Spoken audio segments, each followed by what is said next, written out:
É um vídeo bem rapidinho para a gente relembrar a igualdade de matrizes, quando duas matrizes são iguais, e como que a gente soma duas matrizes também.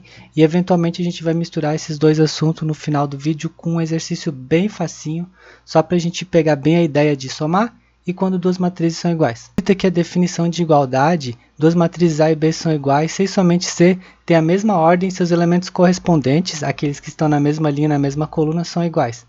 O que isso significa, né? Só para lembrar para vocês. Primeiro de tudo, duas matrizes só podem ser iguais se elas têm a mesma ordem. O que isso significa? Se elas têm a mesma quantidade de linhas e colunas. Então não tem como duas matrizes ser igual se uma tem mais linhas do que a outra, por exemplo. E aí beleza, outra condição para duas matrizes serem iguais: duas matrizes têm a mesma quantidade de linhas, mesma quantidade de colunas. Agora o que mais que elas precisam para ser iguais? Cada elemento de uma matriz tem que ser exatamente igual ao elemento que está na posição correspondente da outra matriz. O que isso significa? Por exemplo, o cara que está na linha 1, coluna 1, tem que ser exatamente igual ao cara que está na linha 1, coluna 1 da outra matriz. Então, o cara que está na linha 1, coluna 2, tem que ser igual ao cara que está na linha 1, coluna 2 da outra matriz. Então, da mesma forma, né, o cara que está na segunda linha, primeira coluna, tem que ser igual ao cara que está na segunda linha, primeira coluna da matriz. E, por fim, o cara que está na segunda linha, segunda coluna, tem que ser igual ao cara que está na segunda linha, segunda coluna. Então, no caso do exemplo aqui, o A é 1, o B é 2, o C é 3 e o D é 4. Porque eu estou dizendo que essas duas matrizes são iguais aqui no meio.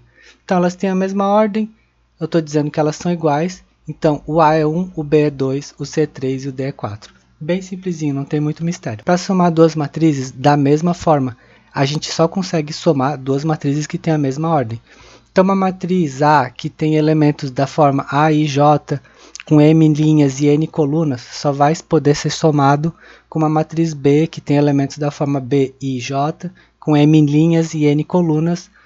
Aí a soma da matriz vai ser uma matriz C, com elementos da forma C e J, com M linhas e N colunas, na qual cada elemento do C é a soma dos elementos correspondentes que está na matriz A com o que está na matriz B. O que isso significa? O cara que está na linha 1, coluna 1, ele vai somar com o cara que está na linha 1, coluna 1 da outra matriz, e a resposta vai estar na linha 1, coluna 1 da matriz resposta. Da mesma forma, o cara que está na linha 1, coluna 2, vai somar com o cara que está na linha 1, coluna 2, e vai estar na linha 1, coluna 2 da matriz resposta.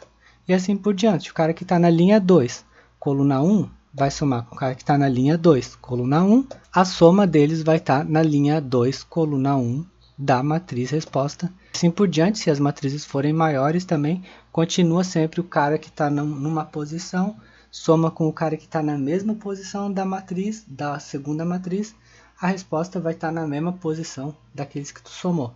Então o cara está, o 4 aqui, por exemplo, está na posição linha 2, coluna 2, vai somar com o 2 que está na posição linha 2, coluna 2 da segunda matriz, e a resposta vai estar na linha 2, coluna 2. Se tiver mais linhas, por exemplo, não vai ter ninguém para somar com aqueles elementos que estão naquela linha que está sobrando.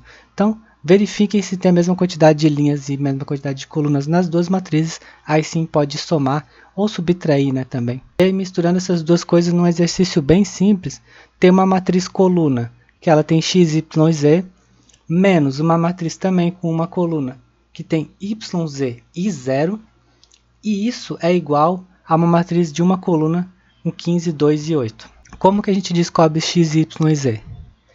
Então, tipo assim, x menos y tem que dar 15. Daí a gente não tira nada. Y menos z tem que dar 2. Eu estou subtraindo os caras que estão na mesma posição, né? Estou somando as duas matrizes. No caso, estou somando com o oposto. Então, estou subtraindo uma matriz da outra. X menos y tem que dar 15. Não tem o que fazer. Não dá para saber quem é quem. Y menos z tem que dar 2. Também não dá para saber muita coisa. Mas o z menos 0 tem que dar 8. Então, z menos 0 significa que o z é 8. Então, a gente descobriu o z. E como a gente descobriu o z, é só colocar 8 no lugar do z e pegar a segunda linha. No caso, ficaria y menos z, só que o z é 8. Então, fica y menos 8 igual a 2. Y menos 8 igual a 2, a gente passa o 8 para o outro lado com o sinal trocado, né? ou no caso a gente soma 8 dos dois lados, para quem prefere. Somando 8 dos dois lados, aqui fica y igual a 8 mais 2, que é 10. Descobrimos y, então x menos y tem que ser 15. X menos y tem que ser 15, o y é 10. X menos 10 tem que dar 15. Dessa forma, o x tem que ser 25. Esse é um exercício que, apesar de bem simples, é um exercício bom para eu saber se vocês entenderam como que soma duas matrizes e quando que duas matrizes são iguais em um exercício só. Eu costumo colocar um exercício desses, para quem for meu aluno e não teve prova disso ainda, dê uma estudadinha nesse exercício aqui, se não entendeu, volta o vídeo aí e reassiste, porque vai valer a pena. Então é isso, gente, essa foi uma aulinha bem rápida de revisão. O vídeo anterior a esse aqui dessa playlist eu defini matriz com um pouquinho mais de cuidado, fiz um exercício também sobre a definição. Já tem um vídeo sobre multiplicação também, vai ajudar bastante para quem quer dar uma revisada. Não é aquela aula que vocês vão ter na escola, mas é uma revisada, já vai ajudar bastante para lembrar os conceitos. Então é isso, a gente se vê nos próximos vídeos, ou quem for meu aluno aí a gente se vê na escola. É nóis!